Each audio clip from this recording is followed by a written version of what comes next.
Hey, welcome back everybody. This is Dave with Alum House Sound. Today we are talking about EQing.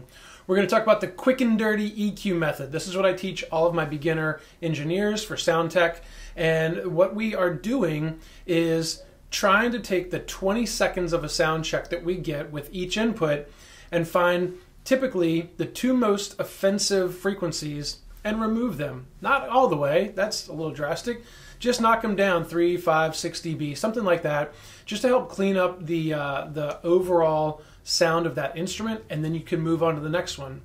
So in the context of where we're at, we would have already done gain setting. That's huge. If you haven't seen that, I'll put a link up here to my gain structure video, because that is the most important thing you can do.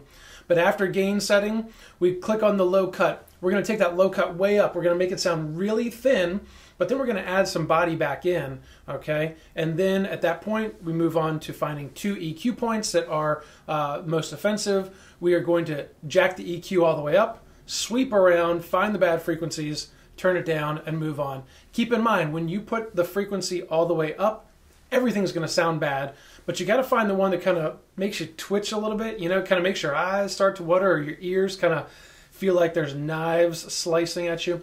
That's what you're looking for. You're going to remove it a couple dB and then you're going to move on. So it's the quick and dirty EQ. We quickly make it sound dirty and then drop that frequency down. All right, enough talking. Let's jump into the video. Here we go.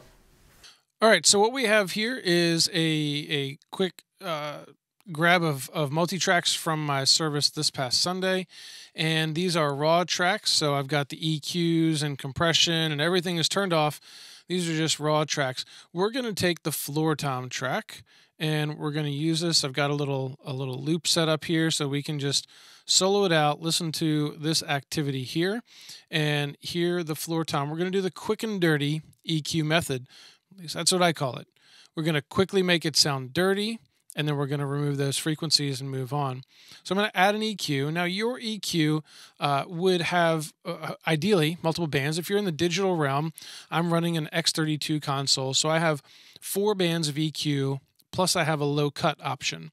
And so on this has a couple extra. There's a little bit more advanced, but we're not going to use all of them. We're going to use the low cut, and we're going to use two of these bands to adjust our EQ and make it pretty realistic as to what's on the console. So first thing I'm going to do is I'm going to turn on the low cut. I always tend to turn on low cut first, just to try and remove any unneeded mud from the bottom end, any extra rumble, I should say. So I'm going to hit play, and let's just listen to this first, and then I'll add the low cut in.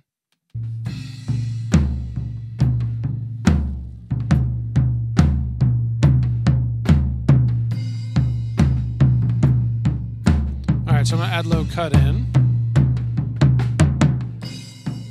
And now it doesn't sound like a floor tom, so we got to add the bottom back in.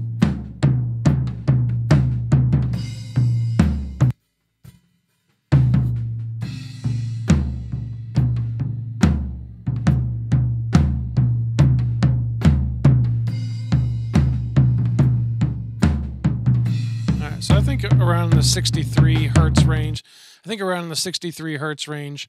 Sounds pretty good. It's taking care of some of this low rumbleness that we don't really need, but we're still getting the depth of the drum. I'm hearing a ring somewhere in this middle range, but first I want to try and address this standard 400 to 500 hertz. So I'm going to play it again. I'm going to raise this up. I want to quickly make it sound dirty. Quick and dirty EQ method. Quickly make it sound dirty, and then we would just remove those frequencies. So let's hit play and see where the bad frequency is.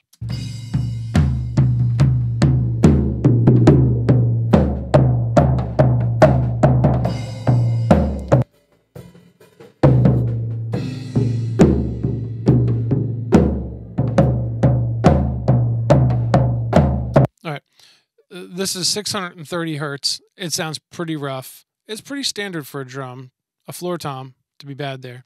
So I'm going to pull this down. I'm going to pull it down about 5 dB. And we're going to play it and see what we get. So this is the EQ is off.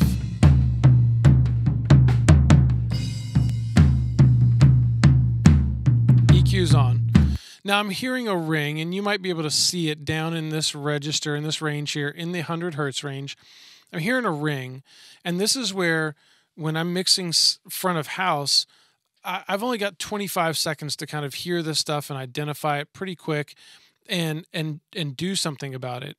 So I'm trying to find the worst sounds and remove them, tame them, and then later I'll listen to the whole drum in context of the drum set and the mix of the whole band. So let's see what we find here in this low range. I'm going to hit play.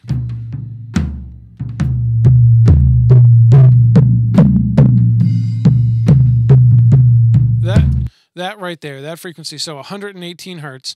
Now, I don't want to, if I pull out all of these frequencies, look what I'm doing to this thing. I'm destroying the tone of the drum. So what I want to do is be a little bit more surgical. I'm going to raise the Q up. I'm going to make this much skinnier, much more precise. And I want to find a little bit more exact frequency before I remove it so that I can only remove a minimal amount of this drum. Here we go.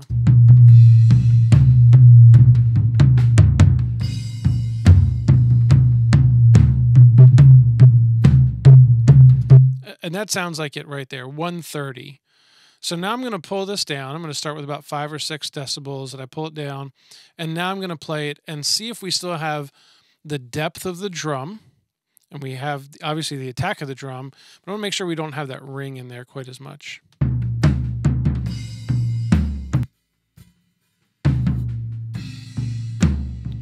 So EQ's off.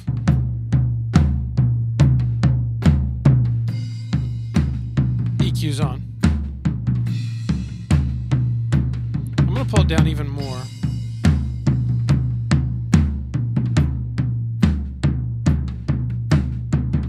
Because it seems to me that ringing is actually taking away from this lower set of frequencies down in the 80 hertz range. It's taking away from it when it's up here, when it, you know, just -3, 4, 5.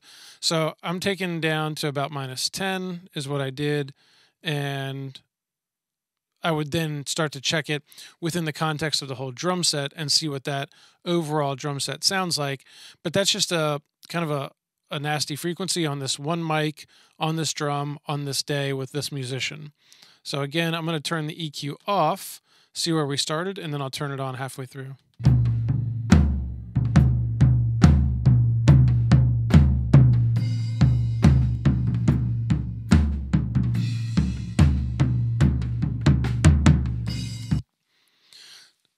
All right, so by doing that, we quick and dirty, we quickly make it sound dirty. Find some bad frequencies, we remove them, and then we move on.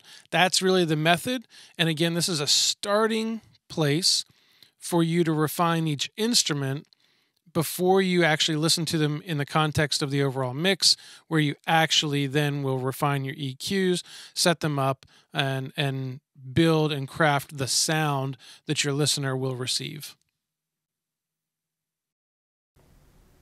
All right, so that's it. It's pretty simple, and I hope you found this video helpful. Go ahead and leave in the comments below what you find is the most offensive frequency across all of your instruments. I'm curious to find out the most offensive frequency across all your instruments. All right.